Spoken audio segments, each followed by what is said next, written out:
kebenaran. Sesuatu yang benar. Artinya apa, saudara? Ketika kita melakukan sesuatu, lakukan sesuatu yang benar. Bukan yang diperkirakan benar atau mungkin benar.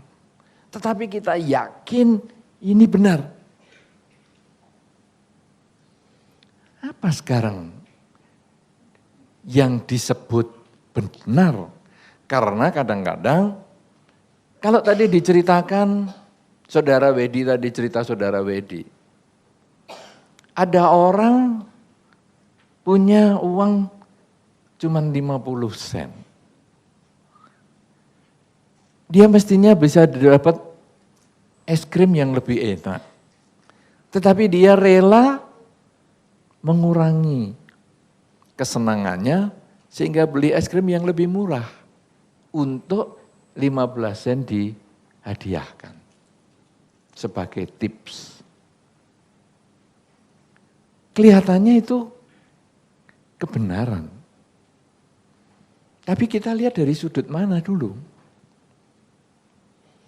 Kadang-kadang kebenaran dari satu sisi bisa dilihat tidak benar dari sisi yang berbeda.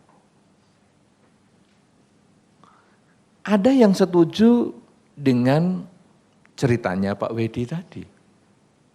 Tapi mungkin ada juga yang gak setuju. Mungkin orang akan mengatakan, kenapa dia gak beli yang 50 sen juga? Es yang 50 sen. Loh, kan gak ada yang bisa diberikan. Bisa. Apa itu? Sendok kotor. Kan lumayan ada setitik es krim di ujung sendok. Jadi nanti setelah karyawan itu membersihkan gelasnya, masih ada di ujung sendok es krimnya, tinggal disilat. Selesai. Kan boleh juga. Mungkin ada yang berpikir begitu. Atau mungkin ada yang berpikir lain. Kenapa enggak beli es krim yang lebih murah lagi? Sehingga bisa memberikan yang lebih banyak lagi. Demikian terus perbedaan pendapat sehingga orang kadang bingung. Ini benar atau enggak benar yang saya lakukan ini? Saudara-saudara, tadi Anda untuk bisa hadir duduk di ruangan lantai 3. Ini membutuhkan perjuangan yang cukup luar biasa. Tadi panitia menyampaikan ada loh yang datang dari jam 2. Waktu saya mendengar kata-kata itu saya pikir, apa ini termasuk yang merangkai bunga ikebana ya? Karena yang ikebana juga mengatakan, kita sampai bermalam nih Bante. Bermalam. Merangkai bunga itu sampai bermalam loh saudara. Sulitnya itu luar biasa. Nah jadi mungkin yang datang jam 2 itu mungkin ikut merangkai bunga atau ikut bersih-bersih. Nanti mungkin Suhu bisa mencatat itu. Siapa yang ikut bantu-bantu bersih-bersih di sini. Karena yang datang jam 2 itu mungkin dia ikut bantu.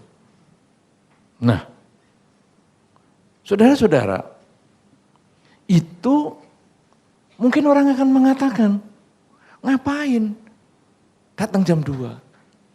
Ada yang setuju, wah bagus datang jam 2, kalau bisa lebih awal lagi, kalau perlu pinjam kunci wihara sama Suhu, biar malam-malam bisa buka pintu sendiri. Itu yang bagus. Tapi ada yang mengatakan, ngapain? Lebih baik kamu sembunyiin kursi 1. Jadi nanti datang walaupun tepat waktu, kamu masih bawa kursi sendiri, tempel, gampang. Sangat mudah. Sehingga kita lalu bingung, benar nggak ini, benar nggak?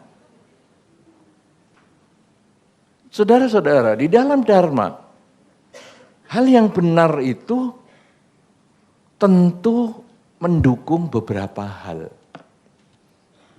beberapa hal yang kalau dilakukan harus bersamaan dukungan itu, tidak boleh milih. Jadi persyaratannya itu lengkap, semua itu baru disebut benar. Yang pertama saudara, disebut benar kalau waktu kita melakukan, kita happy. Jadi kita waktu menjalankan itu senang melakukan itu. Misalnya anak itu tadi, saya senang dapat S yang 35, saya bisa kasih orang 15, saya senang. Itu bagi dia sudah oke. Kalau saya beli S yang 15, saya kasihkan yang 35, saya stres. Nggak mau saya. Ini bukan perbuatan benar ini berarti. Kenapa? Karena yang buat stres. Untuk dirinya sendiri. Jadi waktu dilakukan harus menimbulkan kebahagiaan. Saya yakin Anda yang nunggu sampai dari jam 2 tadi, senang. Karena kesempatan bisa diskusi sama suhu, kesempatan milih kursi lebih banyak. Ya, dipilih duduk di mana, dicoba di sana, oh kurang tepat. Coba sini. Dia senang. Jangan orang mengatakan ngapain kamu jam 2. Enggak, dia senang. Kemudian tadi ibu-ibu yang ikut Ana tadi juga begitu. Wah, kita sampai bermalam. Merangkai bunga 5 jam. Wah. Beliau senang. Bante mau? Wah, enggak saya. Terima kasih saya. Aduh, suruh 5 jam landengi bunga, aduh, berat. Tapi ibu itu senang. Nah, ini kenapa? Karena ini perbuatan benar. Dia senang, suka. Tapi itu baru satu unsur. Saya katakan tadi, syarat-syarat itu komplit, harus semua. Baru disebut benar. Kalau yang pertama itu si pelaku itu senang. Yang kedua, objek tindakan, jadi tindakan itu kepada siapa dilakukan, itu juga senang. Misalnya anak itu tadi, memberi 35 sen untuk beli es, 15 sennya untuk dikasihkan. Wah, karyawan yang menerima itu senang. Ini perbuatan benar. Kenapa? Anak itu happy, si penerima happy juga. Itu disebut benar. Tapi kalau dibalik, anak itu beli yang 15 sen, dikasihkan ke 35, wah yang terima pasti lebih senang. Tapi anak ini sebetulnya agak stres. Kamu menghina saya ya tadi. Tapi ya enggak apa-apa dah, saya ikhlasin dah 35. Lain kali saya kesini lagi enggak mau lagi lah.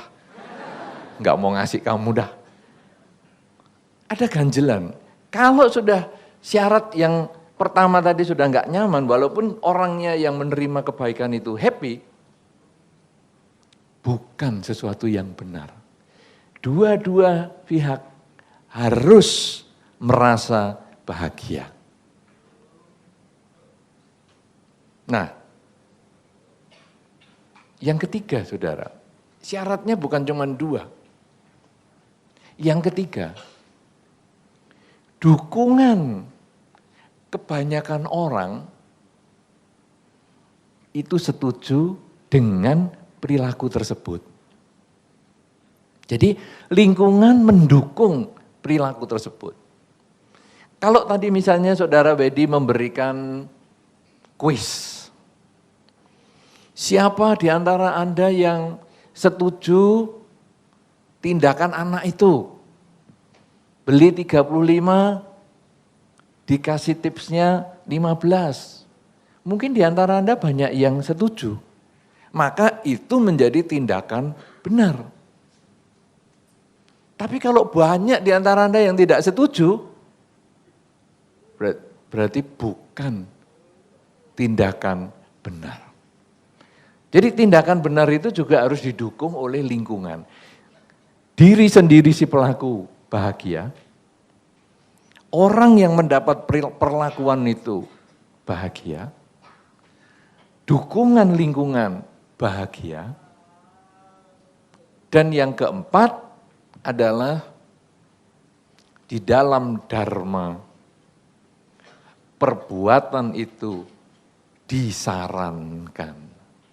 Jadi perbuatan itu disarankan di dalam dharma, dianjurkan di dalam dharma. 4 persyaratan ini harus semuanya terpenuhi, baru disebut perbuatan itu benar.